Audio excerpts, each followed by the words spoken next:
গন্ধরাজ পাতা দিয়ে মাছ পাতুরি। দেখো এখানে আমি পেঁয়াজ, আদা, রসুন, আলু, টমেটো, গন্ধরাজ পাতা, তারপর কিছু জিরে নিয়ে নিচ্ছি। আমি কাটা মাছ দিয়ে বানাবো। তো দেখো এখানে আমি কচুরলতি নিয়ে নিয়েছি।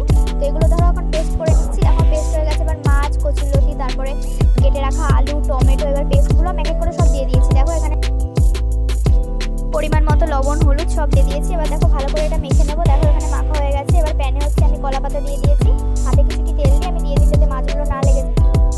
এটি আমি দিয়ে আবারও একটি কলা পাতা দিয়ে এটা ভালো করে ঢেকে দেবো। বেশ 5 মতো ঢাকলেই হবে। দেখো এবার আমি লেবু পাতাটা ভালো করে এর ভেতরে দিয়ে দিই যাতে গন্ধটা সারা জায়গা ছড়িয়ে যায়। দেখতে পাচ্ছ এখানে কিন্তু আমাদের অনেকটাই হয়ে গেছে।